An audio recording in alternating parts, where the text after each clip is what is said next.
皆さん、今日は、クロスミッション支援ビジョンスクール、3番目の講義をしてくださる先生、ステイ先生は、アメリカのウィリアム・メリー大学です。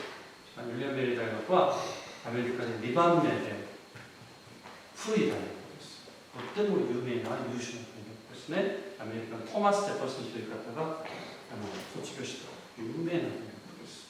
そこで勉強して、筑波大学で今、ヒューマンバイオニストでですね、博士を取って睡眠を研究する先生です。クリスチャン科学者としてとても素晴らしい、私たちの教会の素晴らしい人なんです。うちの教会の学生に説教も通訳している素晴らしい先生を紹介します。はい、ステイ先生です。주제는 Faith and Science, 신앙, Faith하고 Science, 과학. 어떻게 보면은 굉장히 다른 정반대의 스펙트럼에 있는 거라고 얘기할 수도 있겠죠. 하지만 이것이 어떻게 융합되어서 저는 이제 과학자로서, 이제 신앙인으로서, 또 과학자로서 어떤 삶을 살고 있는지라고 나누고 싶습니다. 저에 대한 짧은 소개를 할게요. 저는 알다시피 미국에서 대학교를 나왔어요. College of William Mary is the name of the school that I went to. 거기서 Neuroscience, 뇌과학을 전공했습니다. 그래서 한국에서 암 연구 쪽에서 2년 동안 연구를 했어요.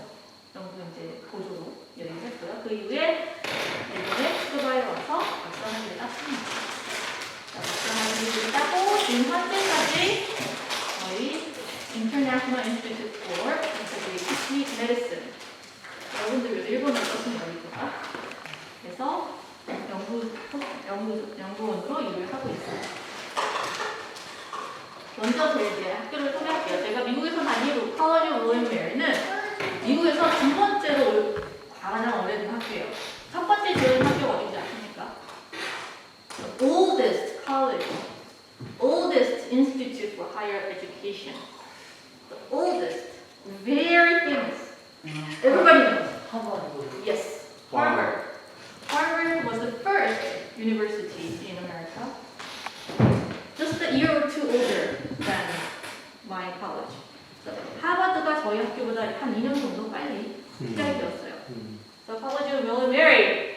So at the time, 그 시대에 영국의 왕이 윌리엄 더 썰, 윌리엄 3세 여왕이 부인 되신 여왕의 이름이 메리였습니다. 그래서 학교 이름이 College of William and Mary예요.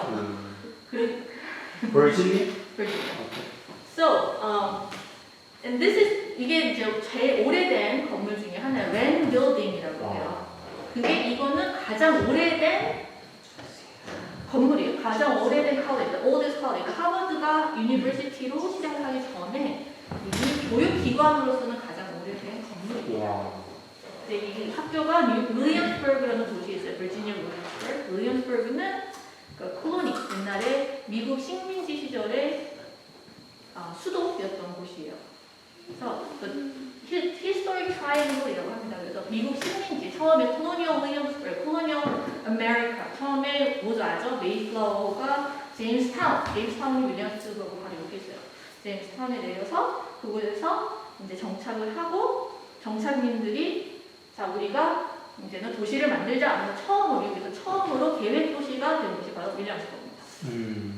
자, 이 렌 빌딩을 만든 사람이 누구냐면 썰 크리스토퍼 렌이라는 건축가예요. 영국의 건축가. 이분이 지으신 빌딩 중에 유명한 거는 런던에 있는 세인트 폴스 바울이죠. 성 바울 성당이라는 곳입니다. 이분이 지으신 디자인 하신 분 거기에 그분이에요. 자, 그래서 저는 뉴로사이언스를 전공을 했어요. 뉴로사이언스는 뇌과학 말 그대로 뇌를 연구하는 학문이에요. 그럼 뇌과학이니까 과학인가? 그럼 저는 생물학자일까요? 생물학자는 아니다. 생물학자 아니에요. 사이언티스트. 뉴로사이언스는 그 어떤 하나의 과목, 생물, 화학, 물리 이런 하나의 과목에 들어가는 학문이 아니라 interdisciplinary study라고 얘기를 해요. 융합적인, 그러니까 여러 가지 여기 보면은 mathematics, 수학, linguistics, 언어학, 음. engineering, computer science, chemistry, physics, philosophy, psychology, medicine. 그러니까 뇌에 대한 연구를 하는 이런 것을 융합을 해서 뇌에 관해서 연구를 하는 학문입니다. 왜 이렇게 복잡할까요? 왜 이렇게 복잡할까요? 왜냐하면 사람의 뇌는 여러분이 생각하는 모든 것, 행동하는 거, 생각하는 거, 먹는 거, 자는 거, 움직이는 거, 화장실 가는 거, 엄마한테 화내는 거, 짜증내는 거, 이 모든 행동에 우리가 살아있는 것에 관련된 뇌에서 모든 것을 조절을 하고 컨트롤을 합니다. 여러 가지가 여기 써있어요. 이게 뇌가 어떤 것이냐? 뇌는, 자, 우리 몸에 보통 보면은 위, 간 하면은 세포로 이루어져 있죠. 그곳에 있는 세포들은 보통 다 같은 일을 해요.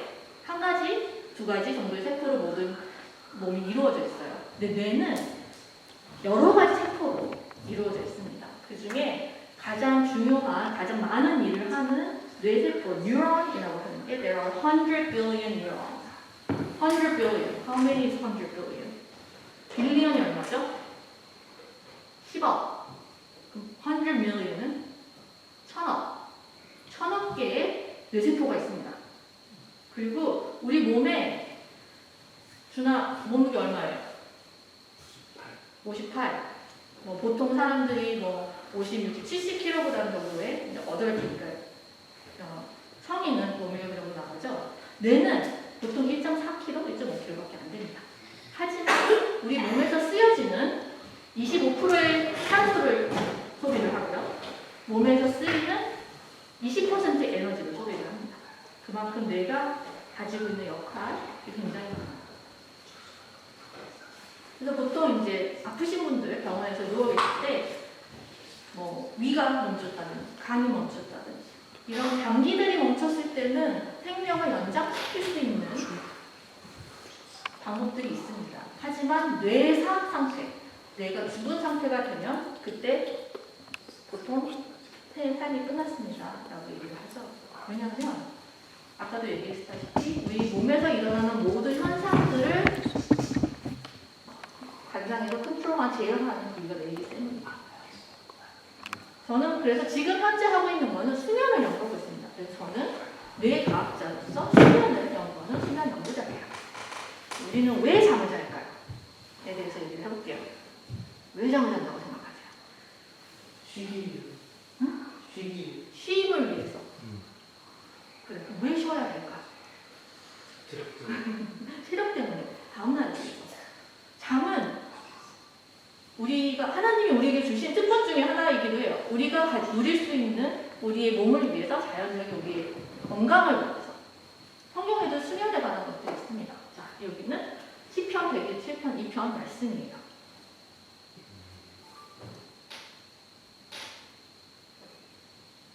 이 말씀을 아십니까? 자, 무슨 뜻인지 아십니까?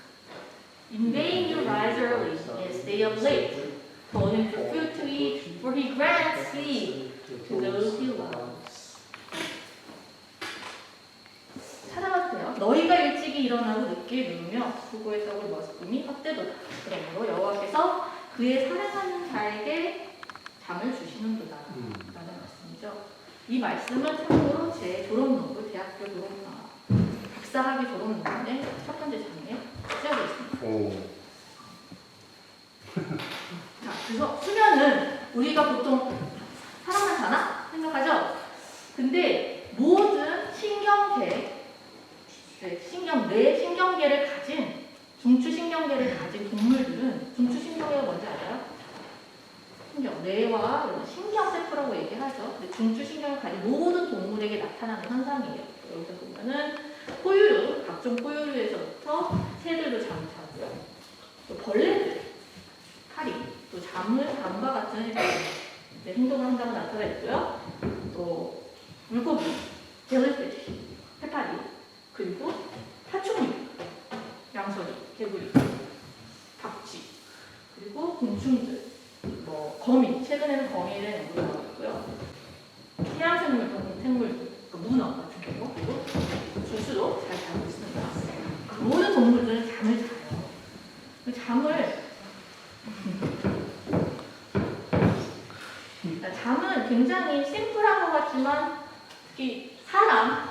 인간의 잠은 여러 가지 스테이지가 있으면 여러 단계로 이루어져요. 보통 우리가 얘기하는 렘 수면, 렘 수면이라고 얘기하죠. 그리고 비렘 수면, 크게 두 가지로 나누고, 크게 나누면 각성 상태, 깨어있는 상태, 그리고 비렘 수면 상태, 그리고 렘 수면 상태를 얘기를 합니다. 그리고 스테이지가 되는 이제 비수면을 얘기를 하는데, 여기 단계적으로 이제 사람은, 인간에게 이렇게 나타납니다. 그리고 가장 깊은 수면 상태가 우리가 수면이 가장 깊은 수면에 들어있다고 얘기를 해요. 그 렘 수면은 보통 렘 수면이 50년대에 발견이 되었어요. 잠에 들어있는 상태 중에 하나인데 눈동자가 굉장히 빨리 움직이는 눈의 움직임이 특징인 수면 상태를 얘기합니다. 그래서 렘 수면이에요. Rapid Eye Movement. 눈이 빨리 움직이는 수면 상태. 최근 여러 연구를 통해서 렘 수면이 가장 중요한 게 하나는 메모리, 기억을 우리 뇌에 저장시키는 단기적인 우리가 공부를 하고 계속 외웠던 단어들을 내일도 기억하고 모레도 기억하고 다음 주에도 기억하고 다다음 주에도 기억할 수 있기 위해서는 렘 수면이 굉장히 중요하다라고 최근 연구들이 많이 밝혀졌어요. 그래서 수험생들 보고 시험 보기 전에 밤새서 공부하면 그거 시험 보고 나면 다 잊어버립니다. 그죠? 그럼 컨솔리데이션이라고 얘기를 해요. 잠을 잘 잔다는 거네. 그죠? 왜냐하면 단기적으로 기억을 하면, 그러니까 뇌에 우선 들어가서 기억 세포가 저장을 합니다. 자, 예를 들자면 우리가 컴퓨터를 뇌에는 최근 들어서 컴퓨터에 많이 비교가 되고 있거든요. 컴퓨터에서 문서 작업을 해요. 프레젠테이션을 만들었어요. 저장을 안 하고 지금은 내 화면 안에 떠 있죠. 그죠? 저장을 안 하고 컴퓨터 끄면 어떻게 되죠? 저장 안 하고 컴퓨터 끄면 어떻게 해? 컴퓨터 다시 키면 그 파일은 날아가고 없지. 바로 그 상태가 되는 거예요. 하지만 저장을 하면 컴퓨터를 껐다가 다시 켜도 남아있죠. 그 저장을 하는 스텝이 바로 수면 상태를 가지고 있어요. 그 수면은 지금 어떤 것들이 우리 몸에 어떤 영향을 주느냐 했을 때 첫째는 learning and memory. 배우고 학습하고 기억하는 게 굉장히 중요합니다. 그리고 mental health, emotion, 나의 기분에 감정 제어 조절하는데 굉장히 중요한 역할을 해요. 그리고 obesity, 수면에 부족하면 obesity는 비만, 수면이 부족하면 뭔가 내가 배가 안 고픈데도 먹게 되고 단 게 먹고 싶어지고 이렇게 조절 능력, 무언가를 먹는 조절, 감정을 조절하는 능력들이 굉장히 떨어져요. 그리고 당뇨병, 각종 대사질환, 당뇨병이라든지 다른 이제 대사 관련 질환들의 이 위험도가 높아진다고 알려져 있어요. 그리고 잠을 잘못 자면 무호흡증 들어가요. 수면 무호흡증. 잠을 자다가 코를 너무 심하게 걸어서 갑자기 숨이 멈추는 현상이에요. 그 현상은 우리 잘 알죠? 그러면 그런 상태를 막 오래 지속이 되면 심장 질환의 위험도가 높아진다고 알려져 있어요. 그리고 우리 이뮨 시스템, 면역하는 방법이 있습니다. 잠이 부족하면 아프기 쉬워져요. 감기도 잘 걸리고요. 여러 가지 바이러스나 이제 박테리아 인펙션, 감염의 위험도가 높아져요. 그리고 중요한 거, concentration, 집중도, 그리고 창의력, creativity. 그러니까 무언가를 그러니까 우리 흔히 얘기하는 머리를 써서 뭘 해야 되는데 하는 걸 못하게 돼요. 그리고 우리 학생들한테 중요한 성장에 굉장히 중요한 역할을 합니다. 그리고 중요한 거는 수면이 굉장히 오랜 시간 잠을 안 잤어요. 그러면 죽음에까지 이를 수 있습니다. 그러면 왜 잠을 우리는 원래 보고 자라 그럴 거예요.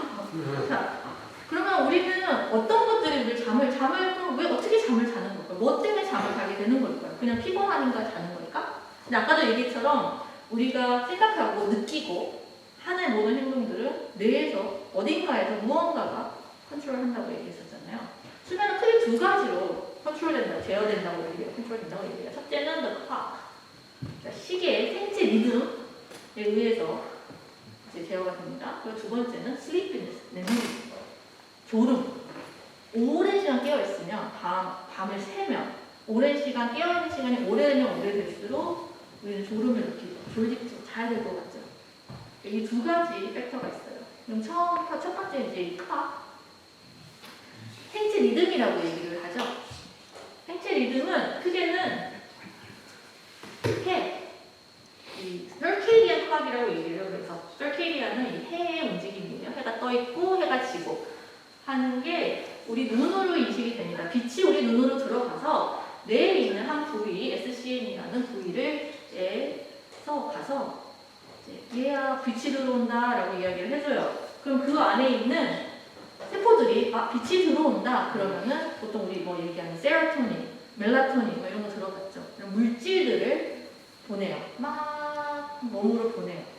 그래서 우리 심장도 간도 몸에 있는 여러 가지 기관들이 지금은 해가 떠 있는 시간이구나. 우리가 할 일이 있구나. 지금은 해가 지는 시간이구나. 우리가 다른 할 일이 있구나.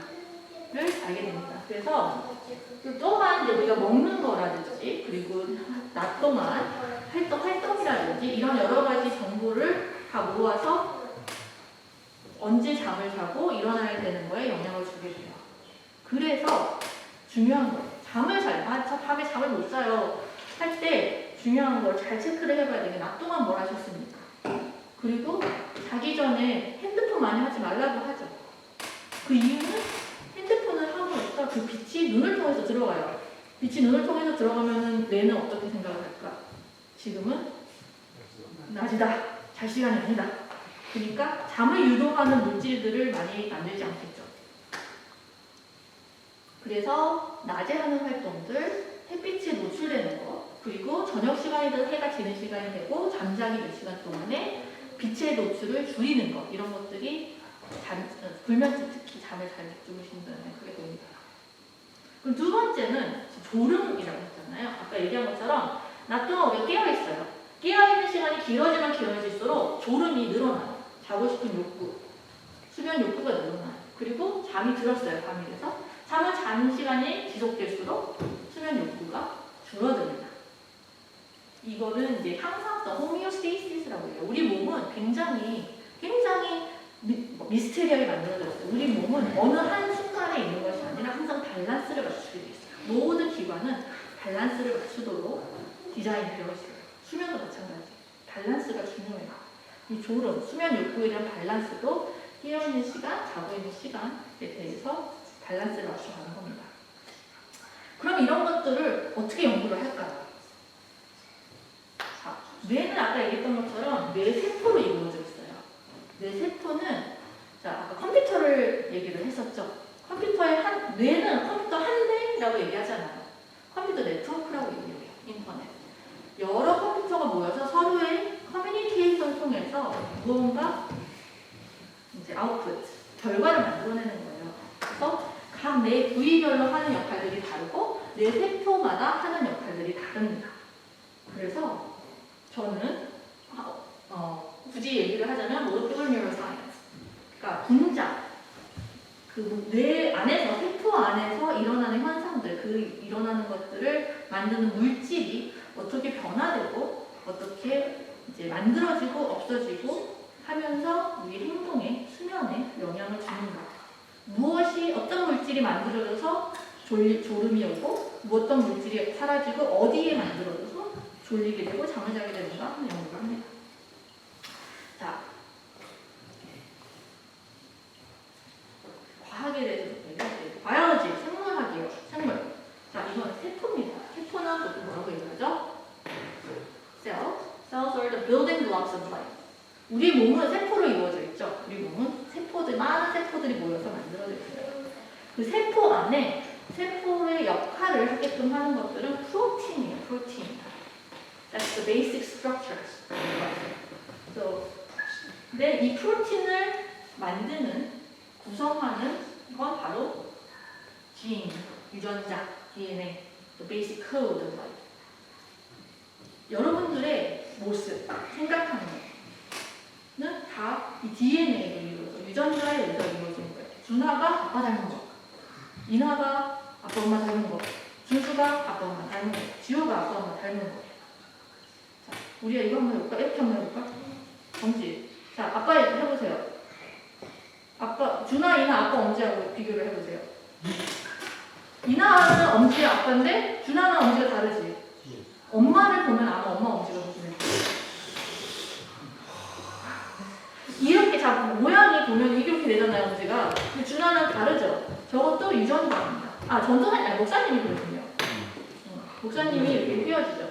엄지. 맞아. 목사님이 준하고 이나가 엄마 엄지네. 이게 사실 준하가 선생님 말 이렇게 하면 엄마가 이렇게 되면 어떻게 되는지. 이거 유전자예요. 휘는 거? 네, 유전자. 네. 그 유전자입니다. 머리 색깔, 우리가 다 아는 거, 피부 색깔, 머리 색깔. 어찌됐든 내가 뭐 아빠를 많이 닮아서 해도 너의 준하의 반은 엄마한테서 왔어요. 아빠의 반은 아빠한테서 오고. 그리고 아빠의 반은 또 할아버지 할머니한테 오고. 할아버지. 자, 이게 헤리디티라고 해서 이제 그거를 결정하기가 유전자입니다. 그래서 그 유전자가 네? 맞았어요? 유전자가 모든 걸 결정한다고 생각하면 돼요. 수명도 유전자가 결정합니다. 이 DNA 보통 이제 4개로 이루어지는 DNA가 모든 걸 결정을 해서 이 DNA가 만드는 그걸 또 만들지 않는 이 프로틴, 만들지 않는 물질들 이런 것들이 각각 세포 안에서 하는 역할들 이 역할들이 총체적으로 종합이 되어서 우리가 하는 행동들이 이루어지는 거예요. 그래서 제가 철칙하고 있는 게 그런 과학적인 이런 물질 분자적인 방법으로 수면 연구를 하고 있습니다. 자, 그러면 질문 있으세요? 근데 아까 그 핸드폰이나 볼때 빛을 봐서 뭔가 잠을 잘 못 자더라고. 근데 핸드폰 봐도 잠이 잘 올 때는 그치. 그러니까 그거는 어려서 그래요. 그런 것도 있고, 근데 핸드폰을 보니까 무조건 잠을 못 잡니다 이런 건 아니고 방해 요소라고 하죠. 그러니까 보통 얘기는 커피도 마찬가지예요. 커피는 이제 제가 그러니까 굉장히 간단하게 설명한 건데 커피 같은 경우는 뇌에서 커피는 카페인이죠. 근데 카페인하고 비슷하게 생긴 게 에드노신이라는 물질이에요. 근데 카페인은 각성 효과를 해요. 근데 에디노신은 수면을 유도하는 역할을 해요. 근데 이 두 가지를 인식하는 이 리셉터라고 하거든요. 인식하는 아이는 똑같아요. 그러니까 커피를 마셨을 때 영향을 받는 사람들은 잠을 자지 못하게 되는 거고 영향 없는 사람들도 있고 또 이 핸드폰도 마찬가지로 이게 파장이 빛은 그냥 우리가 빛이라고 하지만 다 파장이 있는 거잖아요. 왜 핸드폰이 나쁘냐고 하면은 뭐 블루라이트 얘기하잖아요. 블루라이트 파장이 햇빛에서 오는 파장하고 비슷하기 때문에 그 중에 하나이기 때문에 핸드폰을 많이 봤을 때 눈이 햇빛을 보고 있는 것을 인식을 해서 수면에 방해가 된다고 하는 거예요. 아까 얘기했던 것처럼 근데 수면이 그거 하나 해서 결정이 되는 게 아니잖아요. 여러 가지 팩터들이 있어요. 그렇기 때문에 단지 빛에 노출이 많이 됐으니까 잠잘 수 없어요. 그러면 우리 북쪽 가까이 사시는 분들 되게 아까 왔을 때는 잠을 못 주무시죠. 그리고 굉장히 인체의 신비라고 얘기하죠. 자, 뭐 이제 핵전쟁 시대가 왔습니다. 모두가 벙커로 들어가야 돼요. 지하 벙커로 들어가야 돼요. 햇빛이 들어오지 않아요. 그러면은 맨날 잠만 잘까요? 아니에요. 왜냐면 아까 얘기했던 리듬이 있죠. 우리는 햇빛에 노출이 되지 않다고 하더라도 우리 몸은 일정한 생체 리듬을 따라갑니다. 그게 24시간 정도 주기가 돼요. 24.3, 23.7 뭐 사람마다 좀 다른데 평균적으로 얘기할 때 24시간이라는 주기가 따라갑니다.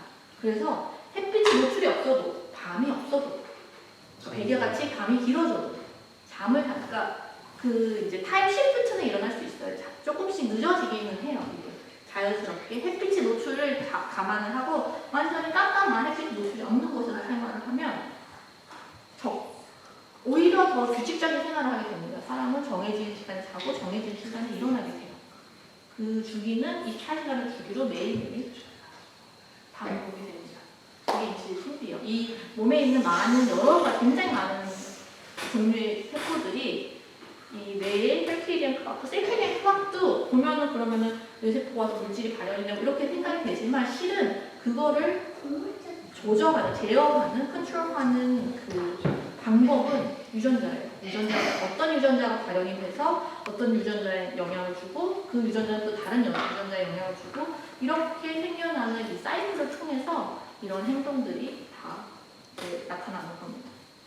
그러니까 여러분들이 생각해보면 이거예요. 자, 뇌가 하는 역할 중에 가장 이제 심플한 것 중에 하나고, 내가 물을 마셔야 돼. 그죠? 물을 마시고 싶어. 그러면 어떻게 되지? 팔을 뻗어야 돼. 물을 먼저 인식을 하고 팔을 뻗어야 돼. 멀어. 가야 돼. 집어, 들어, 올려, 입으로 넣어, 마셔, 꿀꺽. 이 모든 게 뇌에서 얘기를 하고 있는 거예요. 그러니까 내가 행동을 하기 전에 이미 생각 속에 이제 콜텍스라고 해요. 가장 어려운 일을 많이 하는 아이가 저기 물이 있네? 그러면은 캘큘레이션 하면 이제 계산을 하는 거예요. 어떤 이제 신경세포를 통해서 어떤 손에다가 오른손이어야 되지, 오른손에다가 시그널을 보내면 이 오른손이 반응을 해서 움직여서 잡고 마시고, 그러면은 또 입을 벌려야지, 마셔야지. 그러면 또 식도가 움직여야지. 그럼 물을 삼켜야지. 물을 삼키면 뇌에서 받아야지. 이 모든 게 다 그런 시그널을, 이 커뮤니케이션을 통해서 이루어지는 거예요. 순식간에 이루어지는 거예요. 그죠? 자, 예. 스피드가 miles per hour라서 잘 모르는데 보통 1 to 200 miles per hour이라는 속도, 그러니까 뇌가 이 신호 전달하는 속도가 최고 280 miles per hour라고 얘기를 해요. 280 곱하기 1.6 하면 400km? 1시간에 400km 가는 속도죠. 1시간에. 네. 그 정도의 스피드로 신호를 전달한다고 합니다. 자, 그게 왜 중요하냐? 우리 아까 바베큐 했잖아요. 숯에다가 손을 대면 어떻게 되죠? 뜨겁죠? 그럼 어떻게 해야 돼? 손을 떼. 먼저는 뜨거우니까 만지지 마. 먼저겠죠. 하지만 만졌을 때 손을 떼야 되죠. 그럼 바로 떼지 않으면 화상이 있잖아요. 그 정도의 스피드인 거예요. 그게 다 뇌에서 세포들끼리 야, 뜨거워, 떼. 그러면 모tor 뉴런이라고 얘기하죠. 운동세포한테 얘기를 합니다. 신경의 손에. 그러면 이제 뇌에서 얘기를 해요. 그러면 모터 펑션은 여기 우리 뒤에 있는 세레벨럼이라는 곳에서 관장을 해요. 그럼 얘가 이 뒤에 척추를 통해서 우리 운동세포한테, 모터 뉴런한테 얘기를 합니다. 모터 뉴런이 굉장히 다르거든요. 모터 뉴런이 신호를 막 보내서 손끝에 보내요. 손 떼! 하고 그러면은 근육이 움직여서 손을 떼는 거예요. 이게 이루어지는 게 뇌가 하는 일입니다. 너무 중요하네. 그래서 지난 2000년부터 2022년, 지난 20년간 뇌과학에서 노벨상이 9개가 나왔어요. 오. 그리고 아마도 앞으로도 노벨상은 뇌과학 관련된 게 많이 나올 거예요. 바로 작년에 이제 규하 노벨 의학상에가 바로 센세이셔널 히트 앤 페인. 이거 재밌는 팩트, 이거 시간 좀 보여주면 재밌는 팩트. 매운맛 맵죠. 매운 거 먹을 때 못 먹는 사람도 잘 먹는 사람이 있어요. 그냥 이제 매운맛을 캡사이신이라고 얘기하는 거잖아요. 캡사이신 실제 물질이에요. 그 뇌에서 인식하는 물질이에요. 매운맛 물질이에요.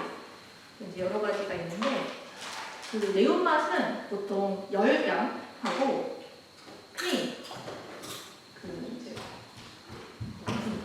페인, 고통하고 연결이 되어 있어요. 그 두 가지 센세이션을 느끼는 거예요. 혀 끝에 있는 신경세포가 그걸 느끼는데, 매운 거 자꾸 먹다 보면 더 매운 거 먹게 되고 잘 먹게 되죠. 그거는 신경세포가 retract한다고 합니다. 그러니까 죽는 건 아니고요. 이 아이가 자극을 너무 많이 받아서 짧아져요, 점점. 그래서 점점 묻어내지는 거예요. 익숙해지는 게 아니라 세포가 더 이상 느껴지지 않는 겁니다. 그래서 매운 거 잘 드시게 되시는 거예요. 근데 매운 걸 너무 하면, 안 먹다가 먹으면 이 세포들은 원래 있던 자리로 되돌아오기 때문에 더 많이 느껴지는 거고, 먹다 보면은 이 세포들이 점점 더 짧아져서 멀어져서, 혀에서 멀어져서 덜 느끼게 돼요. 그래서 더 잘 먹게 돼요. 그래서 실은 좋은 건 아니에요. 매운 걸 잘 먹는 거. 몸에는 나쁜데 느끼지 못하는. 그죠? 저는 과학자예요. 과학자이기 전에 저는 크리스천입니다. 그러면 what it means to be a scientist and live by faith. Romans 17 or 117. 아시는 분? 말씀하시는 분? So for the gospel, the righteousness. 외웠어? 그거 일본어로 외웠는데 기억이 날까? 외웠는데 기억이 날 건 아니지. 자, 외웠으면, 뇌과학적인 암실면을 봤을 때 외웠다는 거는 뇌 속에 어떤 세포가 기억을 하고 있다는 얘기예요. 자, 움직임, 요새 이제 그 재작년 2018년도에 노벨상은 그거였어요. 플레이스 셀이라는 것이 있습니다. 우리가 움직이면 그 움직이는 곳에서 기억하는 뇌 세포가 하나가 만들어져요. 세포 하나가 이 포지션을 기억을 해요. 그러면 그곳에 갔을 때 그 세포가 파이어를 합니다. 이런 기전들이 있어요. 기억도 마찬가지예요. 어딘가에 저장되어서 higher order, 그러니까 cortex라고 얘기해서 근데 어떤 세포, 특정 세포가 그런 기억들을 저장을 합니다. 그 커넥션을 밝혀줬어요. 그래서 그게 노벨상을 주기로 했습니다. 그래서 기억이라는 것은 생각하지 않아요는 자, 두 가지 측면이 있습니다. consolidation, 어딘가에 저장은 됐는데 recall, 그러니까 꺼집어낼 수가 없는 거예요. 왜냐면 그 기억된 세포와 내가 지금 말해야 되는 세포와의 연결이 아직 강하지 않기 때문에 그거를 강화시키려면 어떻게 해야 될까요? 반복을 해야죠. 아까 얘기했잖아요. 매운 걸 자꾸 먹으면 어떻게 된다고? 이 세포들이 이거는 좀 다르긴 한데 어쨌든 세포들이 움직일 수 있다는 거잖아요. 기억 세포도 이게 뭐 없어지는 건 아니지만 이 시그널을 강화를 시켜주는 거예요. 커넥션을 강화를 시켜줘서 금방 다시 만날 수 있어요. 자주 안 만나면 서로 잊어버리듯이 자주 만나서 기억할 수 있어요. 그래서 반복 학습을 하는 거예요. 자, 그래서 다시 돌아가서 live by faith, 믿음으로 말미암아 살리라 라는 말씀이죠.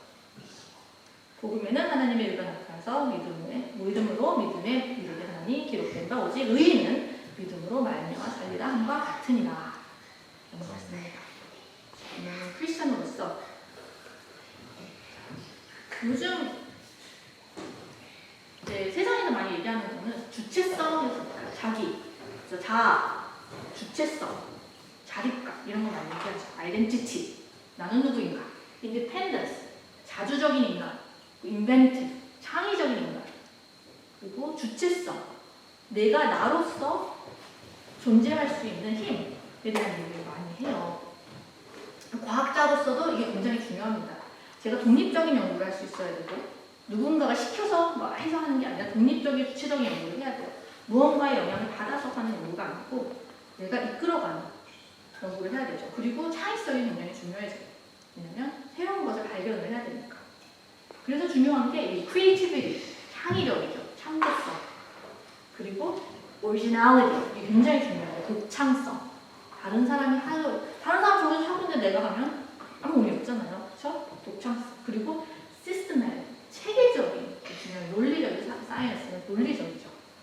그러면 이런 것들은 크리스찬으로서의 우리가 value, 크리스찬으로서의 믿는 이런 하고 많이 좀 중요시하는 것과 좀 떨어져 있지 않나요? 라고 생각을 하죠. 사실 그래서 근데 자, 이 아이가 중심이 바뀌면 하나님이에요. 나의 중심에 무엇이 있느냐, 누가 있느냐에 따라서 이 시각이 완전히 바뀌게 돼요. 우리가 아는 것 중에, 아는 사람 중에, 아는 존재 중에 가장 독창적이고, 가장 창조적이고, 창의적이고, 그리고 가장 체계적인 그건 누굴까요? 하나님이시죠. The creator has the most creative, the most inventive, the most original, the most authentic, and most systematic being in the world, our God. 네, 그리고 우리는 누구의 형상대로 만들어졌죠? 하나님의 형상대로 만들어졌어요. 우리 얘기 많이 하잖아요. 아니 우리가 정말 하나님만을 바라보고 하나님만을 사랑하게 만들었으면 그 마음만 주시면 되는 거 아닙니까? 왜 우리에게 지혜를 주시고 호기심을 갖고 항상 탐구하는 마음, 무언가를 질문하는 마음, 이런 창의성, 창조성 이런 건 왜 주셨을까? 그래서 우리가 과학을 탐구하고 의학을 탐구하고 어떻게 보면은 많이 얘기하죠. 과학은 새로운 것을 창조해 나가니까 하나님의 창조성이 반이 되는 것이구나 라고 얘기할 정도의 우리에게 이런 많은 지혜를 주셨을까?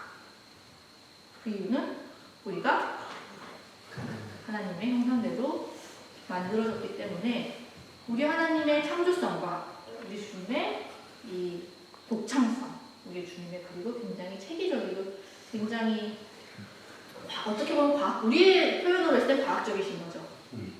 한 그런 성품들을 우리가 가지고 있는 거예요. 그래서 과학자로서는 배웠잖아요. 우리 이제 앞에 선생님들, 최연 박사님 그리고 티모티 박사님을 통해서 학자로서의 중요한 것이 무엇인가라는 걸 배웠었죠. 최연 박사님 얘기하셨고 커뮤니케이션, 그러니까 소통하는 능력, 내 연구를 하는 능력이 소통하는 능력. 왜냐면은 내가 배운 거, 내가 연구하고 있는 거를 다른 사람한테 전달하는 능력이 굉장히 중요하기 때문에.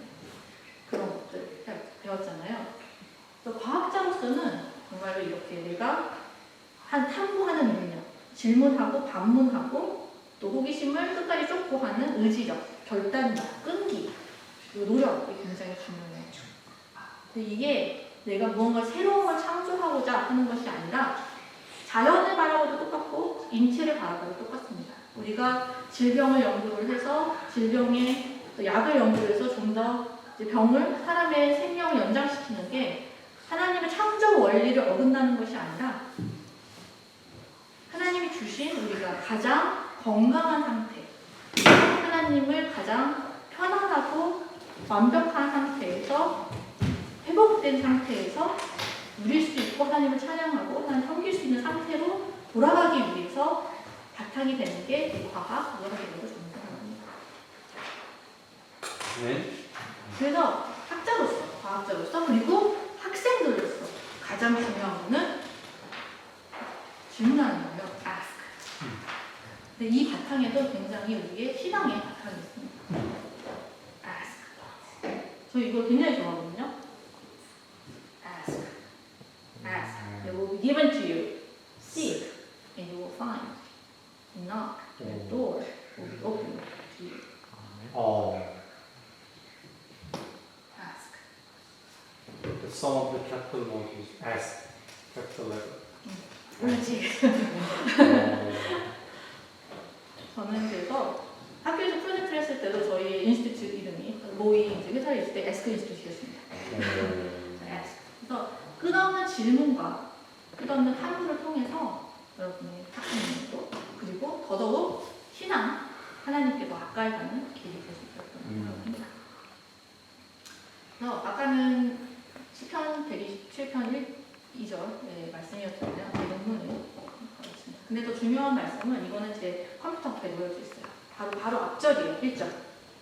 Unless the Lord builds the house, the builder labors in vain. Unless the Lord watches over the city, the guard stands watch in vain. 무슨 뜻일까요?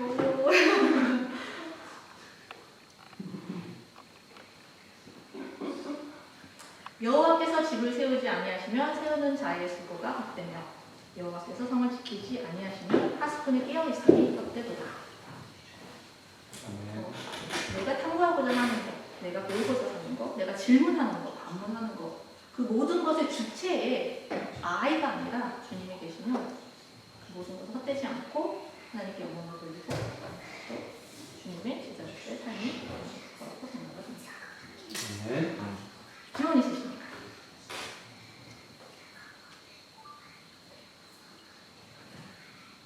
질문 있으십니까? 없으세요? なんか S はすごいね。若いの70の話ですね。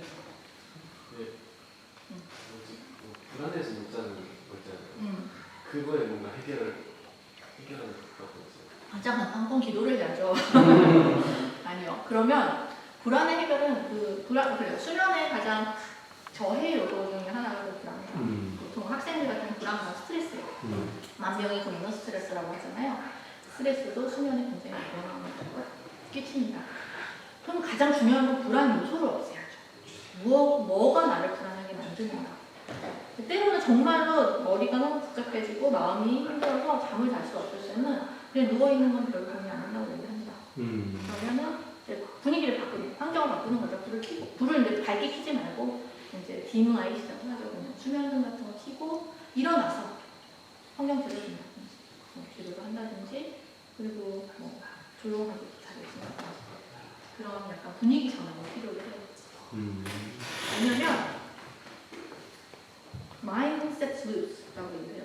뇌는 하나의 생각이 빠지기 시작하면 굉장히 그 생각에 곱씹고 또 생각이 와서 어느 순간에는 아침에 해가 뜨는 상황이 오는 거예요. 그래서 그 자리에 그대로 있는 게 아니라 refresh 자리를 떠나서 뭔가 새로운 이제 그런 뭐 거실에 나가서 소파에서 책을 본다든지 이런 게 필요하죠. 근데 가장 중요한 건 그거는 이제 매니지를 하는 방법이고 가장 중요한 거는 불안 요소를 줄이는 게 중요하죠. 그래서 낮에 활동하는 게 어떤 걸 하는가 굉장히 중요해요. 너무 내가 마음이 막 그렇게 힘들다 그러면은 몸을 좀 흡수시켜서 피곤해서 잠을 자는 방법이에요. 가서 한 바퀴 뛰고 근데 밤에 뛰는 건 별로 좋지 않습니다. 보통 얘기하는 그 있죠. 뭐 뭐 아드레날린, 이제 뭐 세로토닌, 이런 도파민, 이게 다 뇌에서 발현되는 물질들이거든요. 그렇기 때문에 이제 이런 몸에서 일어나는 행동들, 이런 생활의 패턴 같은 것들도 영향을 많이 주기 때문에 첫째는 다른 것들을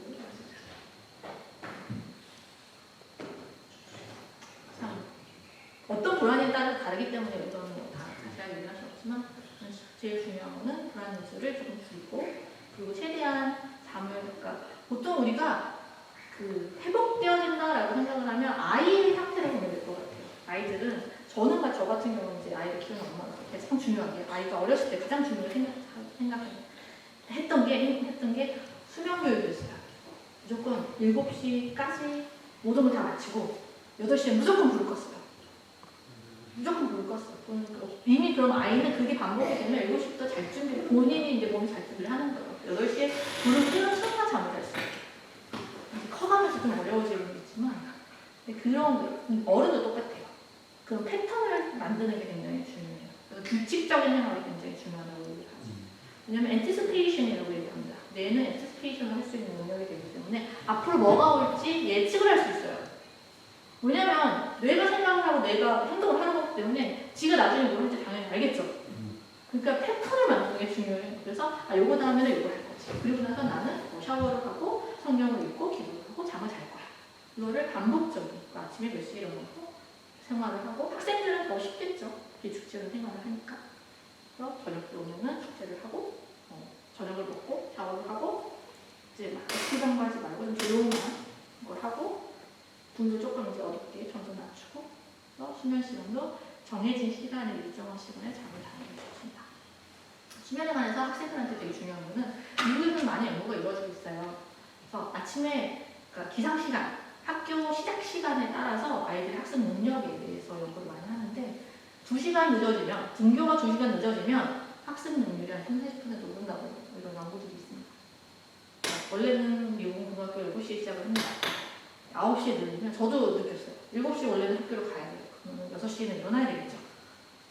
근데 눈이 많이 오면 학교가 버스가 돌아다닐 수 없기 때문에 늦어져요, 시간이. 그러면 9시에 학교를 가요. 그럼 첫 시간에 집중이 너무 잘 돼요. 7시에 가서 그러면 9시 학교를 가면 집중이 너무 잘 돼요. 공부가 막 쏙쏙 들어오는 것 같아요. 그런 게 실질적인 연구로 이루어져서 밝혀져 있어요. 그래서 이제 학생들 같은 경우는 규칙성을 해가지고, 그러니까 뭐 학교를 다니기 때문에 어쩔 수 없지만 학교 일찍 가는 거는. 근데 이제 그런 평소에 그런 패턴들이 많다고 생각합니다. 1교시 9시 20분에 시작하니까 너무 좋네. 집중이 잘 되겠네.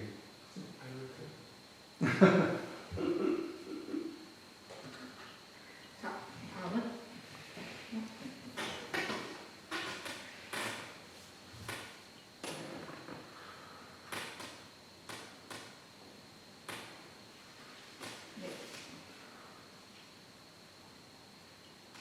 그리고 또 하나 저희가 부탁을 받은 건 영어 공부에 대한 거를 부탁을 받았어요. 근데 슬라이드를 준비할 시간은 없었습니다. 네. 그러면 자, 우선 휴식을 좀 할까요? 휴식 필요하신 분 브레이크. 저는 뭐 하자면 원래 어릴 때 심리학에 관심이 굉장히 많았어요. 그래서 사람들은 왜냐면 이제 어릴 때부터 교회를 다녔고 저는 큰 교회를 다녔어요. 장로님만 몇십 명, 한 20명 되시는 되게 큰 교회를 다녔어요.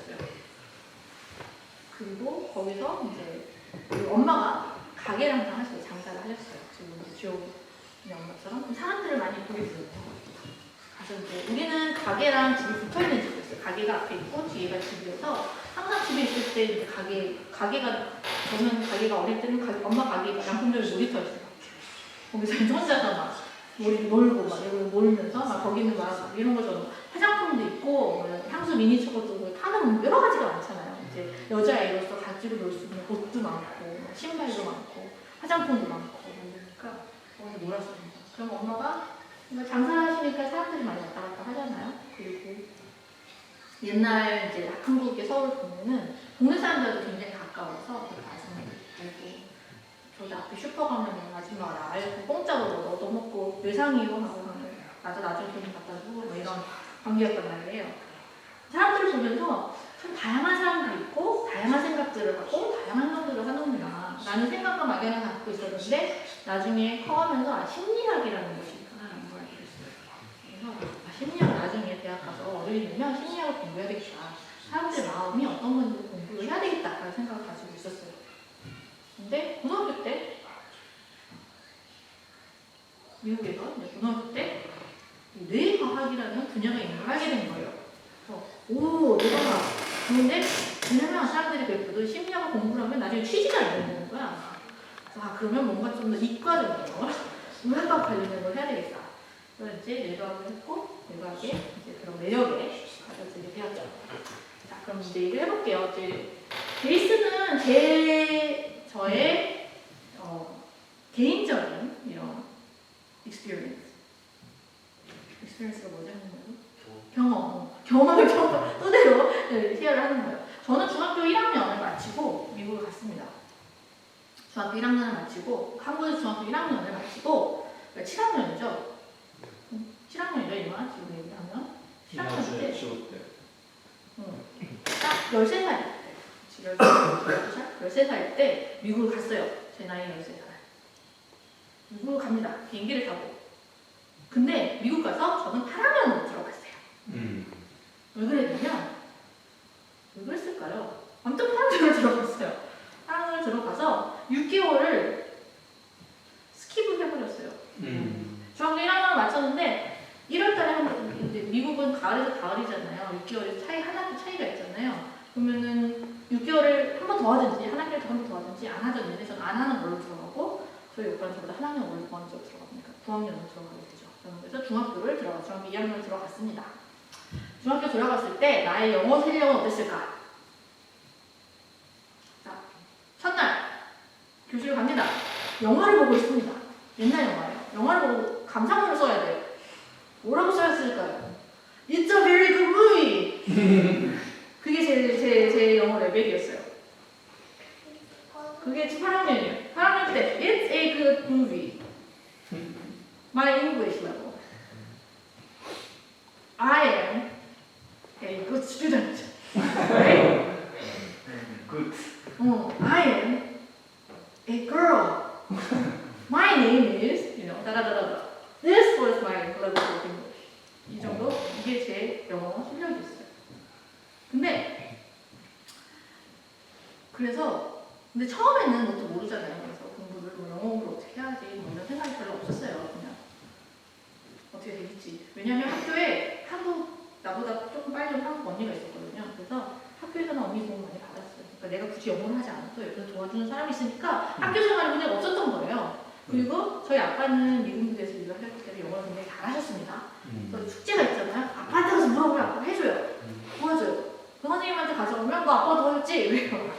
하지만 어쩔 수 없잖아요. 그래서 그때는 그렇게 했어요. 그래서 이제 9학년 하이스쿨이 시작이 되죠. 9학년에 들어갑니다. 그때는 저는 ESL이라는 한국에 시작 ESL에 들어갔었어요. ESL 레벨이 미국에는 A 레벨이 있고 B 레벨이 있습니다.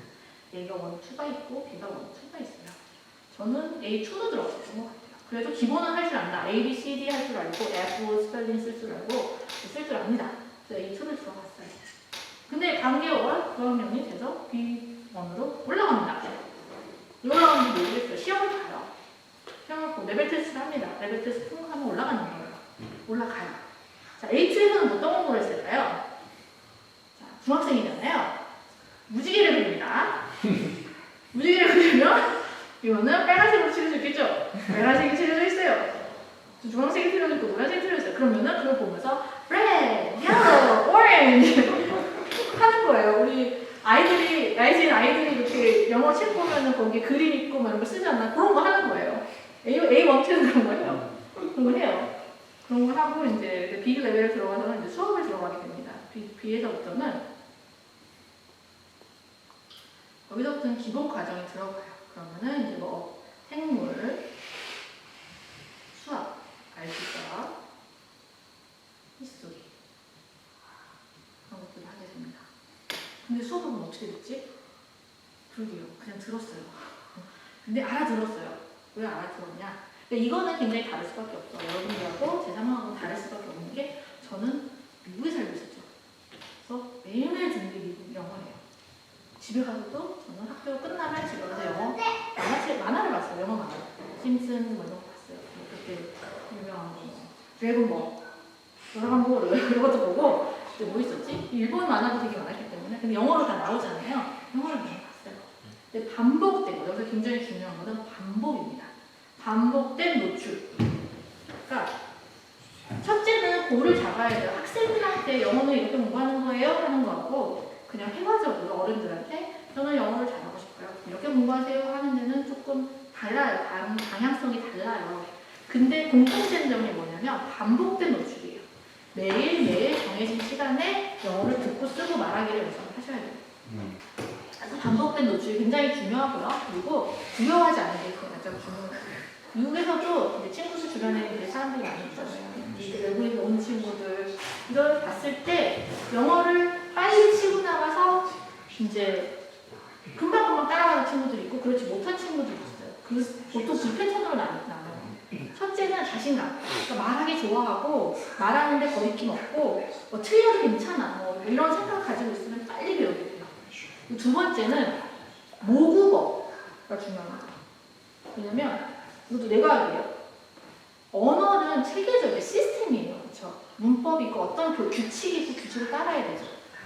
근데 언어를 배우는 그러니까 우리가 내가 언어를 배우는 방법이 있어요. 트레이닝이 돼 있어요.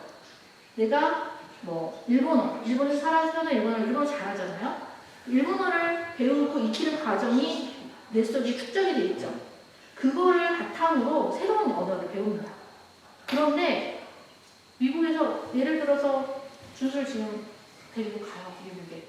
그런데 영어를 한국말을 제대로 안 가르쳤어요. 그럼 영어 배우는 게 굉장히 어려워요. 그래서 제 친구들 중에 다른 나라, 이제 동남아시아권이나 다른 나라에서 애매한 날, 초등학교 때 와요. 초등학교 3, 4학년 때 와요. 그런데 고등학교 졸업할 때까지 ES를 하는 친구들이 있어요. 그 친구들은 보통 이 문법적인 언어의 원리라는 체계가 머릿속에 잡혀져 있지 않으면 새로운 언어를 습득하는 굉장히 오랜 시간이 걸립니다. 그래서 보통 언어학자들이 얘기해서 아이들한테 5살 될 때까지 2가지 언어 가르치죠. 마더리 텅이라는 거, 원어, 내가 자유롭게 자연스럽게 할 수 있는 언어를 습득하는데 3살부터 시작을 한다고 보통 언어적인데 그 체계가 머릿속에 입력이 되어 있어야지 그거를 바탕으로 다른 언어를 습득을 합니다. 그거는 시스템이에요. 언어는 시스템이에요. 그래서 2개, 3개의 언어를 하면 4번째, 5번째가 쉬워진다는 거 그거예요. 그러니까 모국어의 확률이 되어 있어요. 그래서 오히려 어떻게 보면은 조금 힘들 수는 있는데 초등학교 졸업하고 가서 하는 친구들도 영어를 굉장히 잘하게 됩니다. 저희 오빠도 저보다 2살이 많은데 갔는데 지금 완벽하게 영어를 하고 계시고. 자, 근데 이제 9학년이 됐죠? 9학년이 됐어요. 9학년이 돼서 이제 10학년이 되잖아요. 저희 학교는 IB 프로그램이 있습니다. 저희 고등학교는 IB 프로그램이 있어요. 10학년에 8학년 때 왔다고 했잖아요. 그러니까 여기서 6개월이 있었어요. 그리고 1년이 됐죠. 1년 6개월 만에 IB 프로그램에 들어갑니다. 점프를 해요. 여기서 B1이었잖아요. 원래는 B2를 가서 졸업을 해야 돼요. 근데 B1에서 졸업을 했어요. 그냥 빨리빨리 했어요. ESL. 네, 9학년 때 ESL을 일단 아이를 했어요. 그리고 10학년 때부터 본과로 들어갑니다. 어떻게 일이 됐냐? 저는 놀라우신 섭리 가운데 저희 아빠가 여름방학 때 한국을 들어가십니다. 여름방학 때. 근데 대학은 5월달에 방학을 해요. 아빠는 이제 대학원 생기셨으니까 신학생이니까 5월에 방학을 해요. 저희는 6월에 방학을 해요. 그럼 5월달은 마지막 한 달이잖아요. 보통 그때 뭐 해요? 학교에서? 기말고사였죠? 근데 저희는 이제 ESL 학생이기 때문에 기말고사 이런 시험이 아니라 프로젝트를 줍니다. 그 프로젝트가 뭐냐? 자, 이게 뭔지 아는 사람?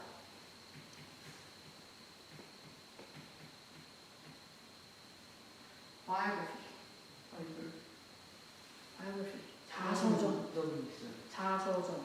자서전 뭐예요? 옛날 사람들 이야기야? 삶에 대한 이야기, 맞아요. 바이오는 삶이죠, 삶에 대한 이야기, 삶을 글로 쓰는 거예요. 그 누구에 대한 삶일까? 내가 바이오그래피를 쓰면 어토바이오그래피라고요.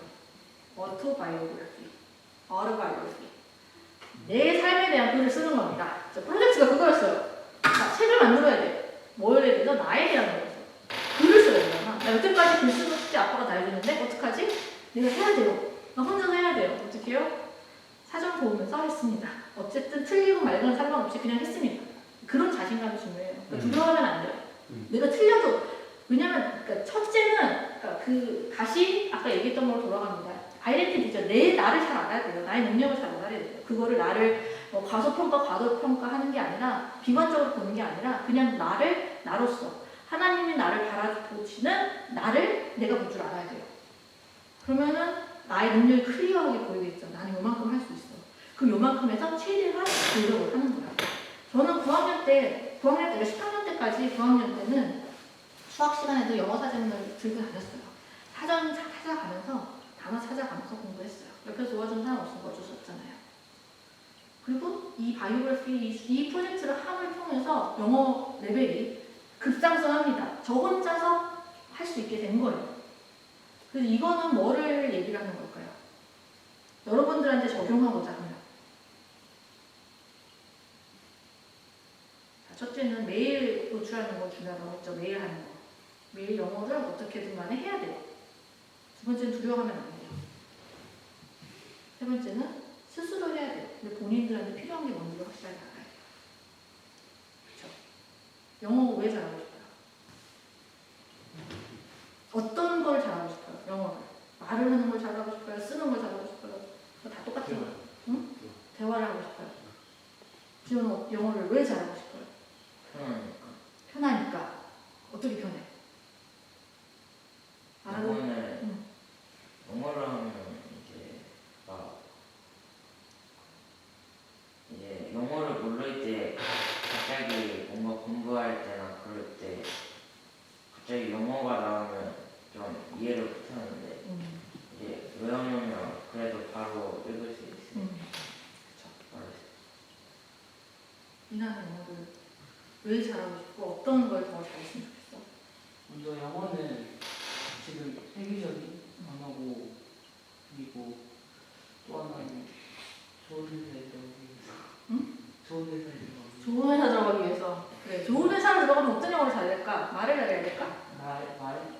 자, 그러면 먼저는 학생으로서, 우리 학생들이니까 학문으로서 영어를 공부를 하면 어떻게 되냐? 학교에서 좋은 성적을 받기 위해서. 자, 제가 물론 저는 달라요. 저는 살아남기 위해서 영어를 했기 때문에 저는 다른 학생으로서. 그리고 제가 학업을 위해서는 어떤 영어 공부를 했냐? 외웠습니다. 달달달 외웠습니다. biology glossary라고 있죠. glossary. What is a glossary? biology. 사이언스 단어. I memorized every single vocabulary in the glossary. 시험을 보면 자, define this, like define biosynthesis 나오잖아요. 그럼 내 답은 뭐였을까?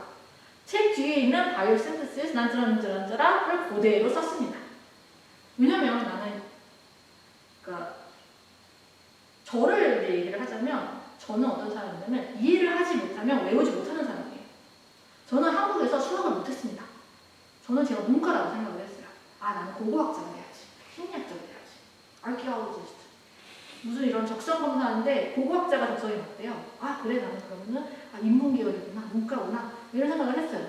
수학을 못했거든. 별로 안 좋아했어요. 나는 시험을 점수가 90점, 100점 나오는 거 국어, 도덕에 100점 받은 적 있어. 근데 수학 70점 하기 했어. 미술 되게 못했어. 미술은 근데 못해도 괜찮다 그랬어, 엄마가. 그래서 괜찮았어. 근데 수학은 너무 못하는, 과학은 그냥 그랬어요. 그래서 나는 이과는 아니라고. 나는 문과를 해야겠다. 엄마는 외국 가는 게 이런 말씀도 하시고. 근데 미국 갔는데 수학이 재밌는 거예요. 잘하는 거예요. 근데 물론 원래 좋아했던 역사나 뭐 경제, 정치 이런 것도 좋아했지만 수학이 갑자기 재밌어지네? 그 이유는 한국 수학과 미국 수학의 다른 점은 한국은 수학도 암기 과목이죠. 외우죠. 일본에서도 그렇죠. 풀이 방식을 외웁니다. 미국에서 배우는 수학은 풀이 방식의 논리를 가르쳐줍니다. 그래서 법칙을 이해할 수 있게 돼요. 법칙을 외우는 것이 아니라 법칙을 이해하고 그게 수용이 돼서 내 것이 되어서 내가 기억을 하는 거예요. 학생들이 수학을 잘하네요. 그래서 저는 이과를 갔어요. 그리고 이과에서 박사를 땄죠. 그렇게 저는 이해를 가지고 외우는 사람이었는데 영어 공부 그 처음에 1년 반 동안 1년 동안 함축적으로 한 1년 정도의 시간은 정말 잘 배웠습니다. 밥 먹을 때도 외우고 샤워하면서 비닐에다가 단어장 넣어가지고 샤워하는 시간 아까워서 외우고 달달달달 그러니까 책을 한 권 다 외웠다고 생각을 해야 돼요. 근데 그거는 어떤 레벨에서? 백지 레벨에서 전혀 모르니까 이해를 할 수가 없으니까 내가 이걸 듣고 알아들 수가 없기 때문에 외워야 돼요. 지금 친구들 책 읽고 있거든요. 내일. 왜냐면 그 책을 읽고 아직은 이해를 못하죠. 무슨 내용인지 잘 모르겠죠. 그럼 외워야 돼요. 그 안에 있는 단어에 그러니까 책을 외우는 거 대신 그거예요. 외우는데 왜 외우고 난 결과가 무엇이냐. 그냥 외우는 게 아니라 이해를 해야 돼요. 결국에는. 원래는 이해를 해서 내 것을 만들어서 머리에 저장을 기억을 하는 거지만 그게 프로세스가 안 되면 외운 다음에 저장을 해서 이해를 시켜야 돼요. 차이점을 알겠어요? 단어를 알면 어쨌든 문장에 대한 해석이 어느 정도 가능하잖아요. 그럼 먼저 외워요. 근데 외우는 걸, 그러니까 시간 때문에 아마 여러분들 지금 책을 외우는 것밖에 못할 거예요. 근데 거기서 끝을 내면 안 돼요. 정말로 이거를 통해서 제가 어autobiography 자서전을 쓰면서 내가 레벨업을 했던 것처럼 여러분들이 이 경험을 통해서 레벨업을 하고 싶으면 그 다음에 뭐가 오는가 굉장히 중요해요. 책을 읽을 때 보통은 이제 선생님들이 이렇게 얘기합니다. 문장을 읽을 때, 책을 읽을 때 모든 단어를 다 이해할 필요 없다. 거기 쓰여진 모든 단어를 다 알고 있을 필요는 없다라고 얘기를 합니다. 하지만 문맥은 알아들을 수 있을 정도의 중요한 단어는 알아야 된다. 근데 그 중요한 단어가 뭔지 알려면 문맥을 이해를 해야 돼요. 문맥을 이해를 하려면 단어를 알아야 돼요. 무슨 얘기인지 알겠죠? 그러니까 외우는데 여러분들 책을 외우는데 나중에 해야 되는 부분들은 뭐냐면 책을 외웠으니까 어떤 정도 내용이 머리에 들어올 거 아니에요? 그 안에서 모르는 단어들에 대한 뜻을 자기 것으로 만들어야 됩니다. 단어의 의미들을 알아야 돼요. 그러니까 전 세계에서 영어를 쓰는 국가가 아니라 영어를 사용하는 사람들의 숫자가 1.6 빌리언 정도 된다고 합니다. 대략이에요. 근데 이 중에 주로 그 16억? 빌리언 16억? 150억 빌리언은 10억이니까 70억 이거 150억 150억 영어를 어떻게든 사용을 하고 있는 거예요. 근데 영어는 미국, 캐나다, 오스트레일리아는 350입니다. 아무튼 그러니까 80%의 영어를 사용하고 있는 사람은 non-native English speaker. 영어가 본인들의 언어가 아니에요. 20% 이 중에 영어를 쓰는 인구 중에 20%만 American, Canadian, Australians, British, so actual English native speakers. Everybody else, 모든 다른 사람들은 회사에서 경제, 사회, 문화적인 부분에서 영어를 쓰고 한국이나 일본처럼 영어를 쓰는 그냥 영어를 사용을 하는 나라이고 사람들이지 영어의 네이티브 스피커는 20%밖에 안 된다고 해요. 그런데 어떤 차이점이 있느냐 하면 보통 미국 사람들이 네이티브 스피커, 원어민들이 알고 있는 단어의 숫자가 100 million 정도 된다고 합니다. 1 million이라고 할게요. 100만 정도? 많게는 1000만 정도? 이렇게 단어를 알고 있다고 해요. 근데 everyday usage is only about 2,000. 근데 그 중에 이 80%의 non-native English speakers, 정말 essential English is only about 1,000. 단어의 숫자를 얘기하는 거예요. 그러니까 가장 기본, 일본도 배우려면 하면 가장 기본 간지 해가지고 외워야 되는 거 있잖아. 영어 단어도 한 1000개만 알면 everyday conversation, 소통하는데 전혀 문제가 없다는 거예요.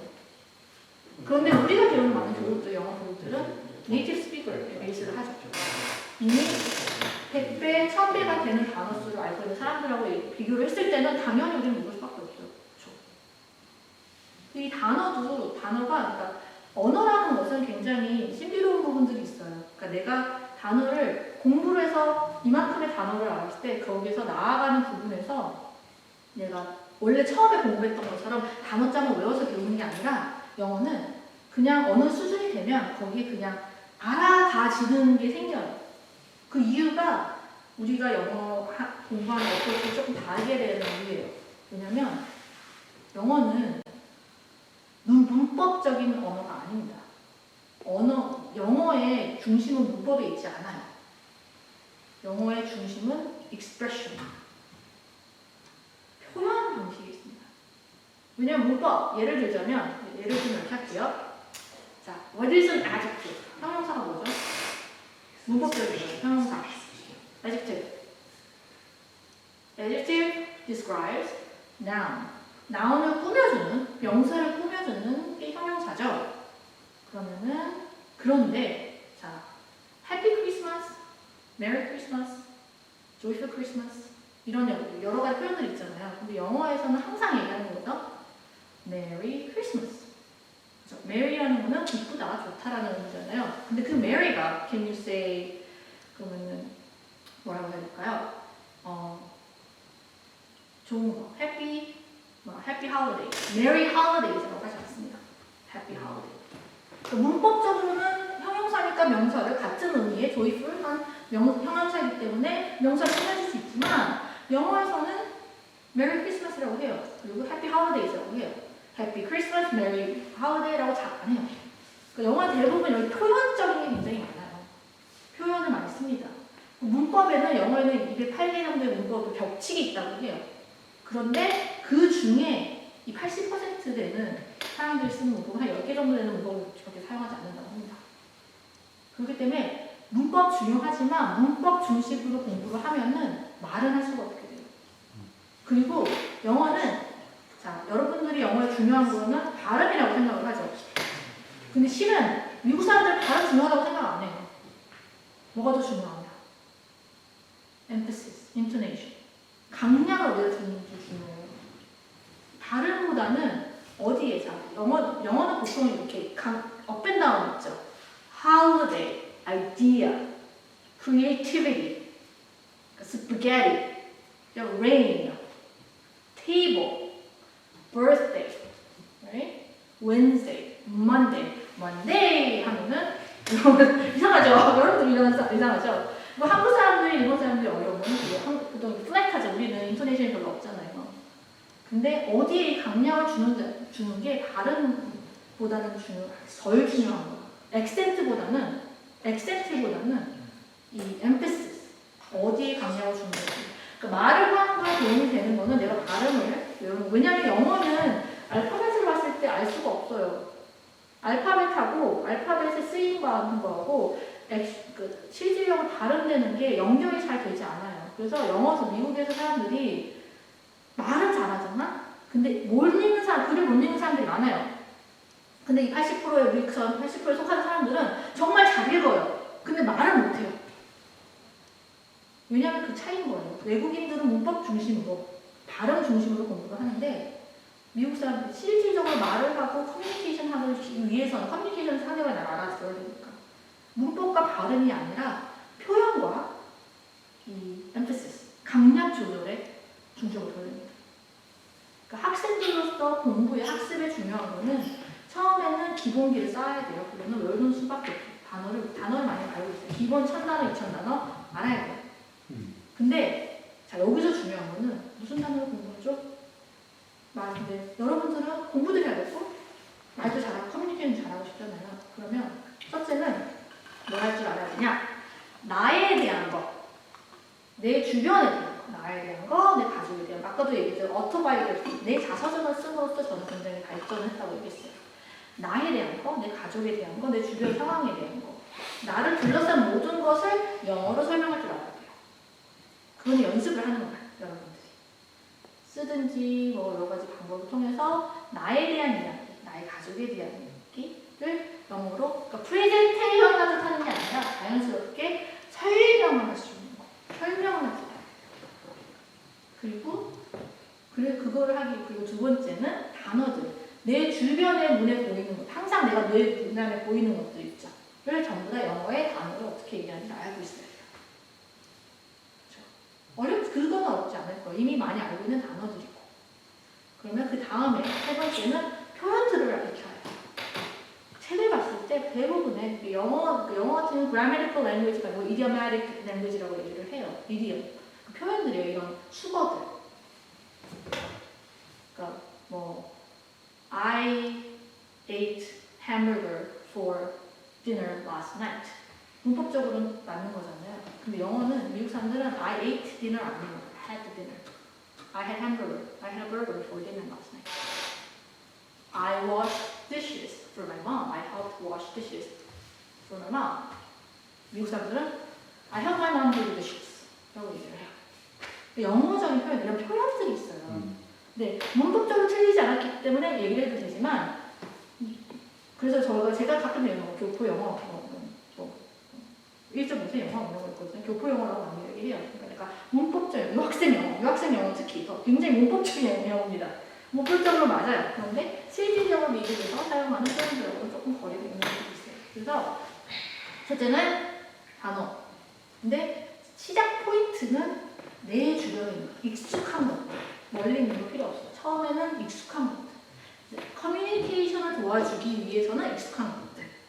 학습 능력을 도와주기 위해서는 본인들이 지금 배우고 있는 그 과목에 해당하는 거. 저는 1학년 때 바이올로지 생물학과에서는 어학서를 다 배웠습니다. 케미스트리 2학년 때, 10학년 때는 화학을 했어요. 그때는 단어를 외우진 않았어요. 더 이상 사전도 필요 없었어요. 단어 공부를 학교 안 했는데 필요가 없었어요. 그냥 그 학습 방법을 터득을 했기 때문이에요. 굳이 단어의 뜻을 알지 않아도 문장에서, 그리고 뭐 찾아보기도 해야 되지만 어려운 단어들은 문장에서, 내용에서 추릴 수 있는, 내용을 이해할 수 있는 방법을 터득을 했기 때문이에요. 그거를 하기 위해서는 기본적인 베이스가 필요한 거예요. 그래서 여러분들은 이제 지금 시작하는 단계니까 특히 단어의 중요성, 그리고 이제 이런 특별 세미나나 특별 교실을 통해서 어떤 학습이 주어졌을 때 그냥 그것만 따라가는 게 아니라 거기서 본인들이 가져올 수 있는 게 뭔가를 생각을 해야 돼요. 이제 충분히 중학생, 고등학생이니까. 그래서 나니아를 보고 나서 그냥 책을 외우고 끝났다가 아니라, 그러면 그 책을 보고서 그 안에서 내용을 본인들이 얘기를 할 수 있어야 되겠죠. 이거는 무슨 내용인가. 처음에는 본인들이 표현한 언어로 할 수 있겠죠. 그럼 그거를 영어로 할 줄 알게 돼야 돼요. 그러면 반복적으로 내가 외웠으니까 끝이야 아니라 외워서 머릿속에 들어왔으니까 그럼 다시 읽어봐요. 또 읽어봐요. 또 읽어보면 어느 순간에 이게 무슨지 알겠어. 이게 돼요. 저는 TV를 보면서 했어요. 미국은 재방송 굉장히 많이 해줍니다. 한 것도 하고 한 것도 하고 한 것도 하고 또 한 것도 해요. 그럼 맨날 똑같은 거 봐요. 처음에는 그냥 그림만 봐요. 그 그림을 몇 번 보다 보면 이런 내용인가 하고 이제 유추하게 되죠. 대충 알겠어. 무슨 내용인지 이해를 했어. 그게 몇 번 반복이 되다 보면 어느 순간 그 말이 머릿속에 들어와요. 저 사람이 무슨 얘기하는지 알겠어. 그러니까 반복 학습이에요. 그러니까 뇌한테 주입을 하는 거야. 요거는 이런 거예요. 그래서 선택적인 것도 굉장히 중요해요. 근데 이제 여러분들 그런 액세스는 없으니까, 그런 건 없으니까 책을 읽었을 때 외우는 걸로 끝나는 것이 아니라 외워서 어쨌든 한 번은 내게 되었으면 이제 내 거가 안 되면 외웠다고 해서 내 거가 되지 않아요. 외운 거, 배운 거를 설명할 수 있어요. 설명할 수 있어야지 정말 내가 가진 지식이 되는 거예요. 근데 설명을 2차 방정식에서 설명을 해보시오 했을 때 선생님이 해준 거 말을 그대로 하는 게 설명이 아니죠. 자기의 논리대로, 자기의 말로, 방법으로 설명하는 게 진짜 설명이에요. 그렇게 돼야지만 이 지식이 정말 잘 있게 됐다라고 얘기를 해요. 근데 영어 학습도 똑같아요. 단어를 외우고 책을 외웠을 때 거기서 끝이 아니라 이걸 내 걸로 만드는 거예요. 그 만드는 방법에 대해서는 대부분 학습 방법이 다르기 때문에 단어를 중요한 단어들을 모르는 단어가 있으면 단어들에서 외우고 달달달 외우는 게 아니라 이해를 하도록, 이해를 도울 수 있도록 외우고, 처음에는 단어 공부하지 말라는 이유가 읽을 때 단어 찾다 보면 흐름이 끊기기 때문에 나중에 무슨 단어만 알고 무슨 내용인지 하나도 몰라요. 그거가 아니라 내용을 먼저 익히고 내용이 중요한 단어를 익히고 그 트레이닝 하다 보면은 단어를 몰라도 내용에서 유추할 수 있는 방법을 알게 돼요. 그러니까 책을 외우면 그거를 재미있습니다. 여러분들이 그 내용이 되게 재미있고 흥미로웠으면 재밌어야지 반복할 수 있으니까. 반복해서 여러 번 읽어보고 한 번, 두 번 읽으면서 반복을 하다 보면 어느 순간 오, 이런 내용이구나 이렇게 트이는 순간이 생겨요. 그 뒤로부터는 한 번 학습이 되면 이제 어릴 때 언어를 배우는 게 좋다라고 하는 게 어릴 때는 한 번 학습이 되면 자연스럽게 다음이 이어지기도 하니까 그게 가능해. 그렇게 하는 것을 합니다. 그러니까 어떤 방법으로 보면은 제가 일본에서 일본어를 공부한 방법인 것 같아요. 저는 아까도 얘기했지만 따로 뭐 공부한 기초만 히라가나 카타카나 그리고 일본의 뭐 데스마스 이런 게 있고 뭐 이대 뭐 그런 거 있잖아. 뭐 연대, 요무가 연대 뭐 이런 기본적인 그래머는 배웠어요. 여러분처럼 기본적인 영어 문법은 배운 거예요. 일본어 문법은. 근데 그거를 더 나아가서 막 이렇게 공부를 해가지고 일본을 하려고 하지 않았어요. 하나는 이제 설명 통역을 통해서 듣는 귀가 많이 열린 것도 있고, 두 번째는 아까 얘기한 것처럼 나를 설명하는 방법, 내 주변의 것들에 대한 거. 저는 그래서 연구실에서 우리 연구 중간에 이제 미팅을 할 때 저만 일본어를 안 하고 영어를 하고 다른 사람이 다 일본어를 했습니다. 그때는. 근데 나도 일본어를 해야겠다 생각이 들어서 같은 이제 비슷한 분야에서 전공을 하고 있는 친구예요. 그래야지 전공적인 단어들을 알 수 있잖아요. 친구에게 물어봤어요. 내가 이러이러한 실험을 하고 이런 결과가 나왔는데 이렇게 되어가지고 다음에 이거 해보겠습니다. 라고 영어로 알려주면 일본어를 어떻게 얘기해야 돼? 물어봤어요. 그럼 일본어를 적어요. 그럼 미팅 가서 그 얘기를 해요. 그럼 선생님들이 스테이시 가마테네 이렇게 좋아해주세요. 근데 그걸 통해서 얻은 건 뭐냐면 이런 건 이런 식으로 일본어로 표현을 하는구나 를 알게 된 거예요. 그리고 그게 머릿속에 더 잘 들어와. 왜냐면 내가 실질적으로 하고 있는 거 필요한 거니까. 그냥 영어를 공부해야지 하고 하면 어려워요. 근데 대신에 내가 실질적으로 필요한 거. 정말 everyday 매일매일 필요한 거.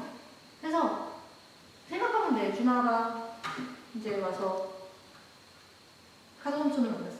카도 삼촌하고 막 얘기해. 타카토리 삼촌 만나서 막 얘기하잖아. 뭐 기타 얘기하고 막 얘기하고 하잖아. 이런 걸 영어로 어떻게 얘기할 수 있을까? 생각을 하는 거야. 그럼 그거에 대한 걸 본인이 써보고 아니면 주변에서 네이비 선생님한테 이런 얘기를 하고 싶은데 이렇게 쓰고 싶어요. 어떻게 하면 되겠습니까? 이렇게 시작을 하면 그 표현들이 쌓여요. 그럼 표현을 배우는 거예요.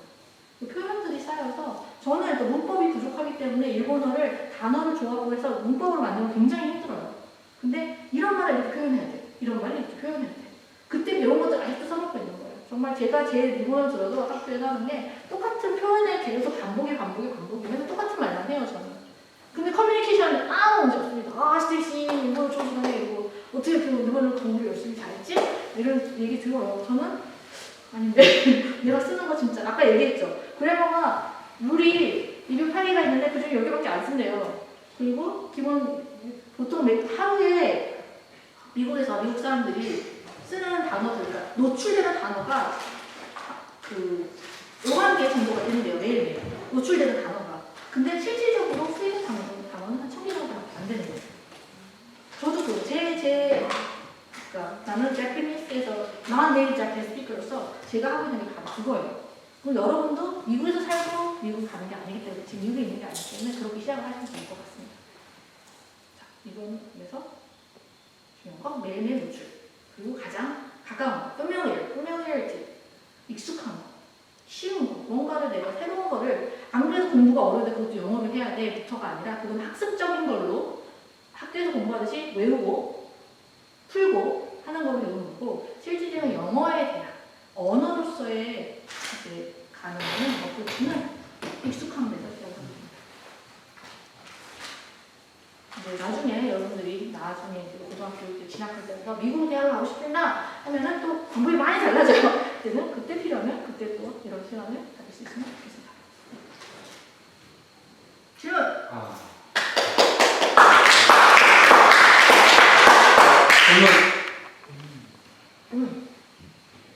저는 이런 걸 영어로 말하고 싶구나 이런 것도 괜찮아요.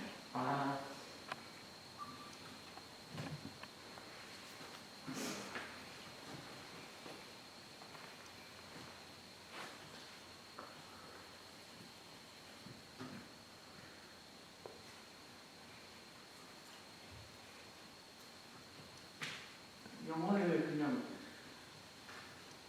잘 말하기 위해서는 그냥 연습하는 것밖에 없죠.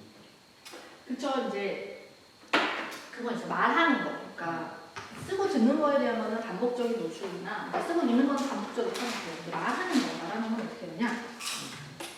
영어가 언어들이 한국어, 일본어, 영어하고는 입의 모양, 그러니까 언어도 보면 이제 근육이에요. 근육의 움직임이에요. 성대를 어떻게 움직이고, 발음을 어떻게 내고, 혀를 어떻게 움직이고, 입의 모양을 어떻게 하고. 이건 운동적인 거잖아요. 농구 레이업 잘하려면 어떻게 해야 돼? 레이업 기본이 있지. 무릎을 유줄니 하잖아. 그 누구니? 그 덩크슛 아니 저기 슬램덩크 때 무릎을 써라 이렇게 하려고. 운동적인 연습, 반복적인 연습을 영어를 말하는 건 똑같아요. 우선은 입을 크게 벌려야 돼요.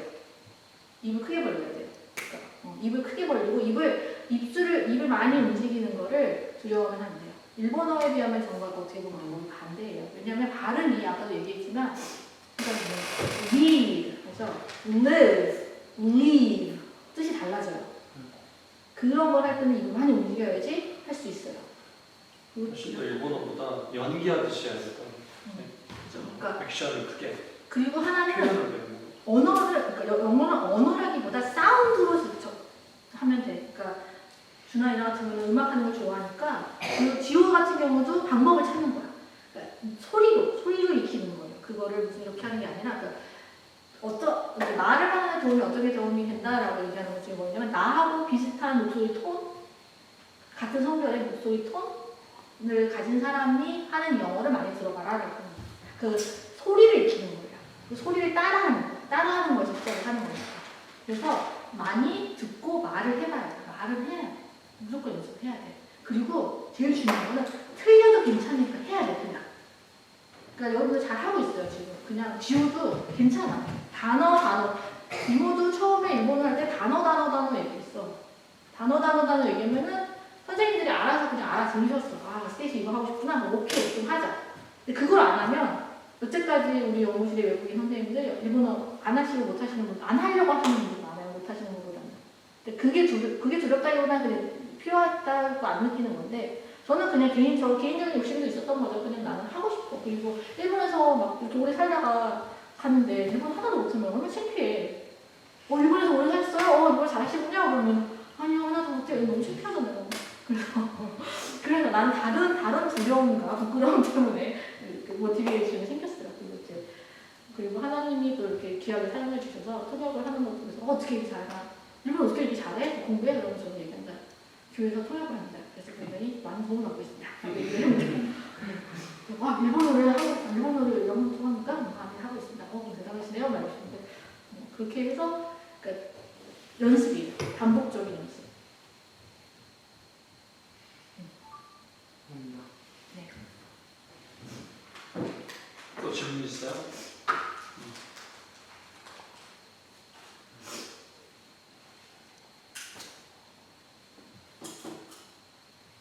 주변에서도 그냥 아빠 엄마한테 영어해요. hungry. 엄마 아빠도 트레이닝 시키시고 hungry. I want something to eat. 지호도 집에 가서 조한이한테 막 영어해. 좋아. 여러분들이 영어를 배우고 있잖아요, 지금. 그 중에서 현재 단계에서 제일 어려운 부분을 어떻게 해결할 수 있을까? 예를 들면 리스닝이 있고, 스피킹이 있고, 말하는 게 있고, 또 이렇게 리딩, 책 읽는 게 있고 그런 게 있는데 그 중에서 제일 더 잘하고 싶은 어떻게 하면 잘할 수 있을까? 그런 부분이 뭐가 있어요? 아니면 좀 어려운 부분 어떻게 극복할 수 있을까? 지우는 뭐가 있어요?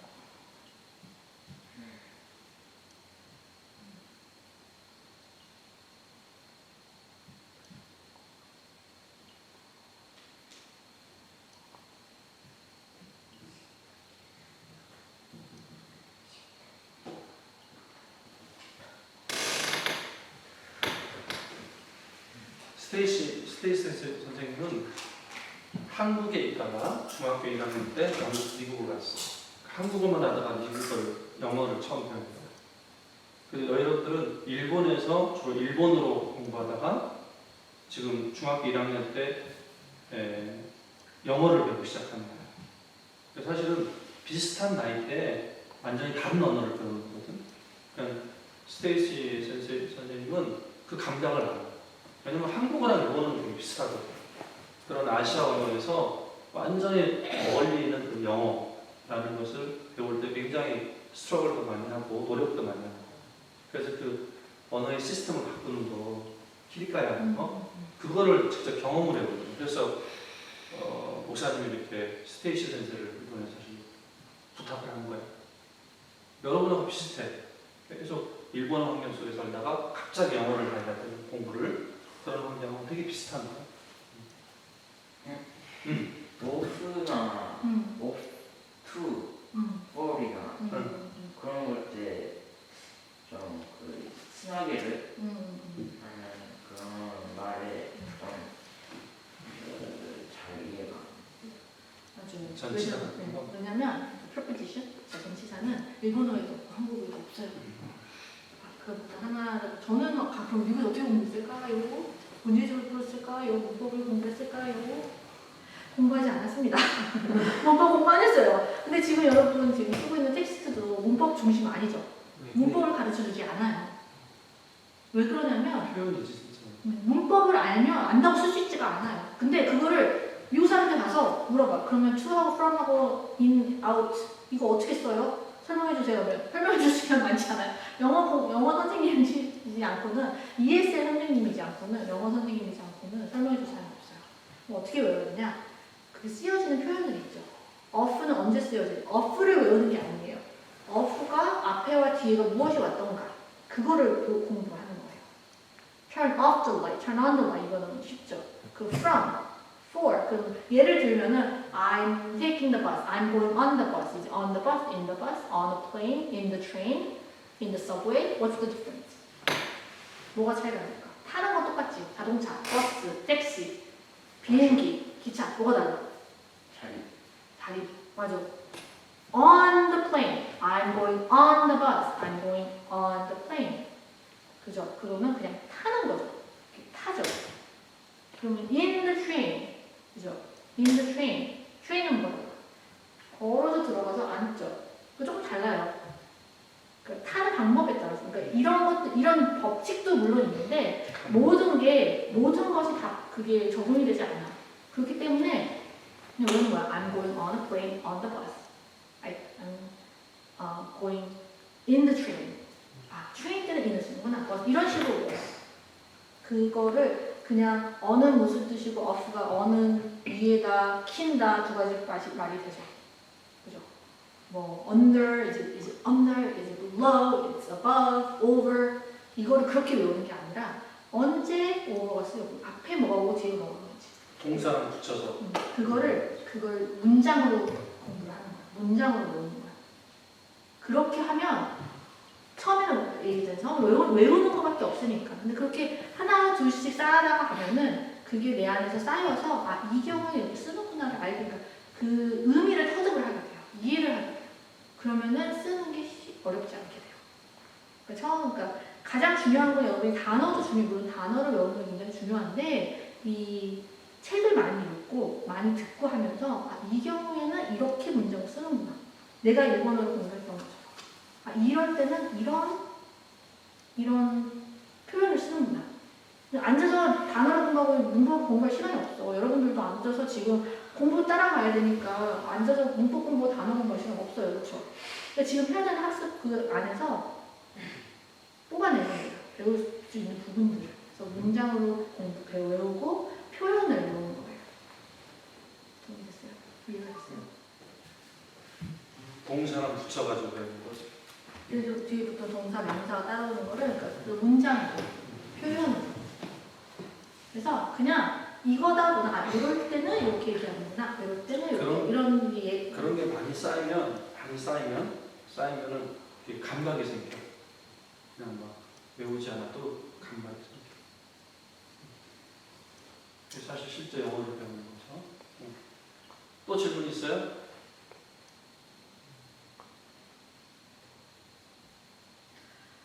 하나는 여러분 말하는 거 없잖아요.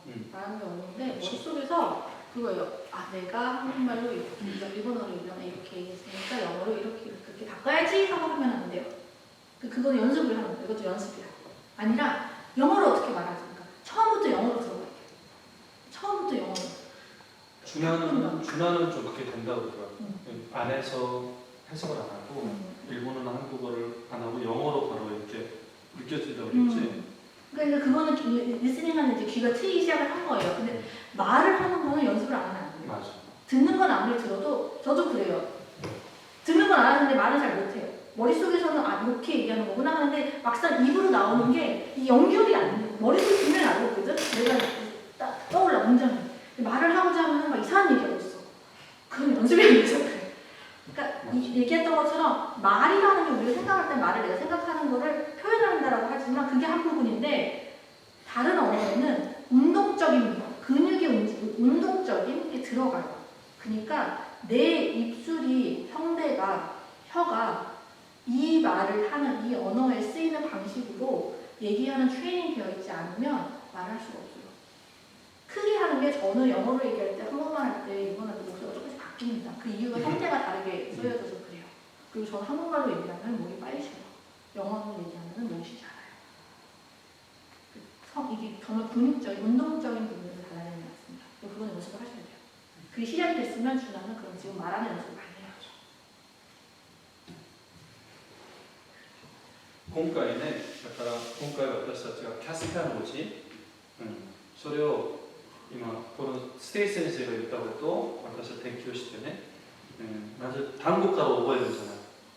でスクリプトをまず鉛筆で、サウンド音で覚える。で今回のキャンプは覚えることしかできないけど、ステイ先生が言ったのはそれは覚えてから内容を覚えてからそして今度その内容の意味を単語とかね単語とか調べながらそれを勉強する理解する、ね、で3番目の段階はそれをエクスプレッション自分で説明するこの話がどういうものだったのか何を感じたのかこういうふうに説明するで今回のキャンプで覚えるのはサウンドで覚えるのが第一段階で今度帰ったらですねまたこれがある単語を調べて意味を理解して把握するそして今日とても言語はですね結局繰り返して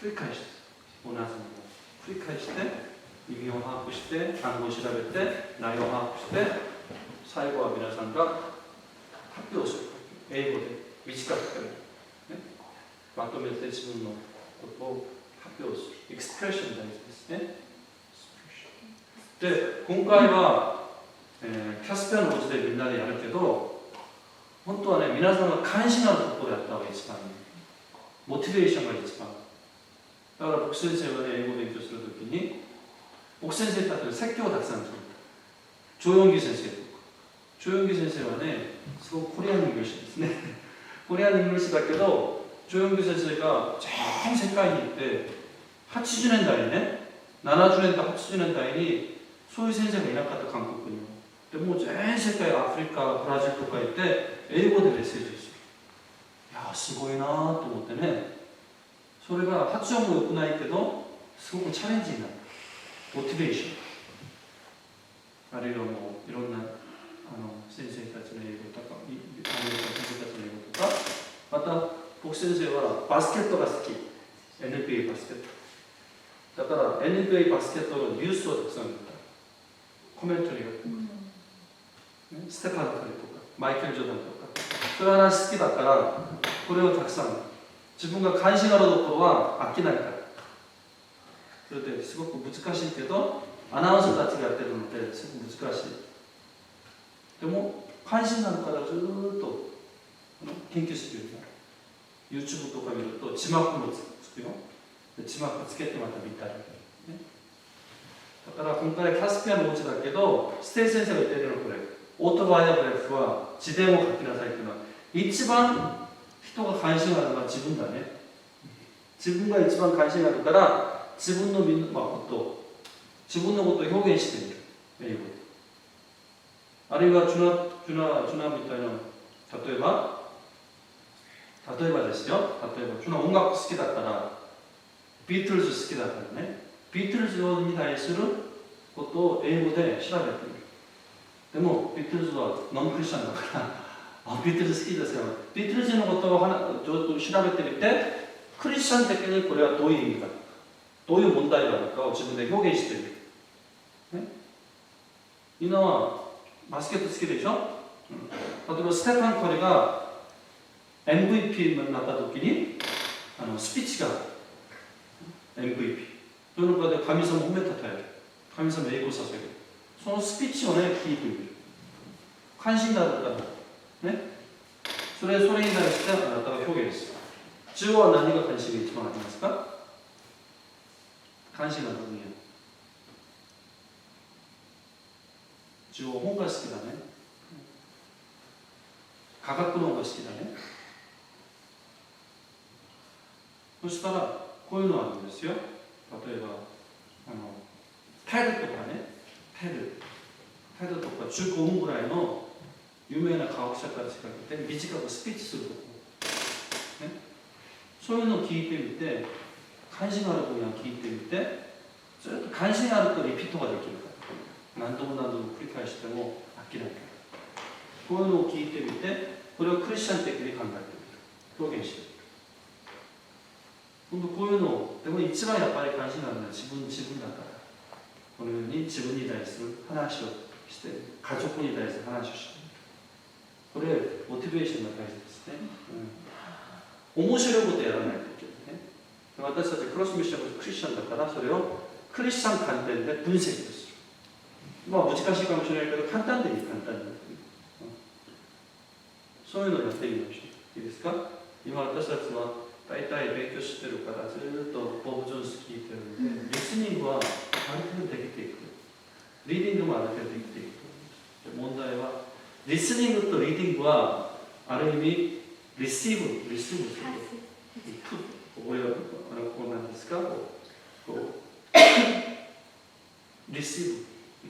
インプットする、インプット。でも、スピーキングとライティングはアウトプットです。自分を表現することです。結局、スピーキングとライティングができないといけないね。いい？これは自分を表現することだから。文章であるいは言葉で。コミュニケーションは自分を表現しないとコミュニケーションができない。でも、やっぱりアウトプットするにはインプットが大事。最初はね、たくさん読んで、たくさん聞くことが大事だけど、そこで止まっちゃいけない。でステイセンでずっと強調してるとエクスプレッションする、ね、アピールする。これやってみるとね、面白いところを見てやってみると、どんどん上達すると。ね、やってみようね。はい。今日は皆さん、確かにので覚えることやらないから、10時ぐらいに終わりたいと思うので、皆さん、最後に何か、今日話を聞いて、何が良かったんですか？皆さんのコメントを。じゃあ、英語でできると英語でやってください。短くてもいいから。I know very good student. 英語でもいいし、日本語でもいいし。じゃあ、コメント。なんと、ステイ先生も今もう2時間ね、ずっとここで喋ってくれてるから、皆さんの励ましが必要だと思います。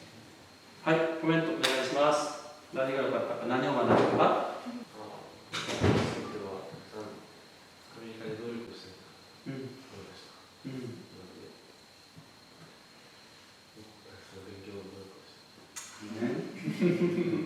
チャレンジになるね。皆さんよりもっと難しかったと思う。最初ですね。拍手。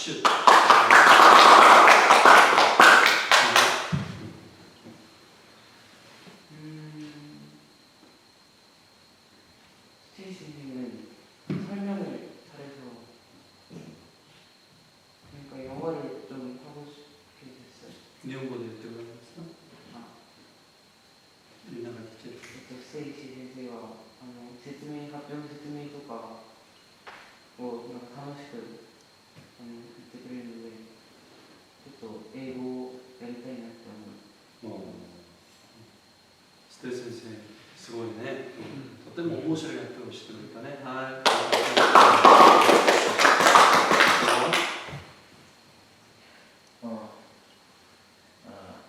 僕が考えてた英語の、本番の英語、アメリカとかのネイティブとかもっと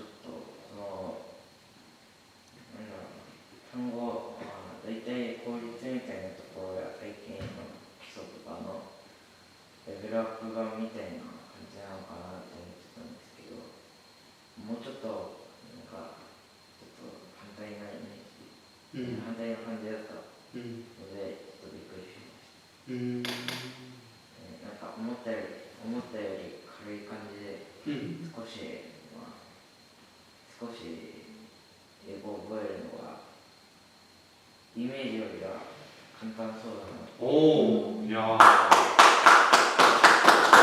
세리에서 만나게 되기 전에 세리에서 무식하시 것도 간단히 있을 것 같았어요. 아, 자, 오늘 교 스테이先生ありがとうございました。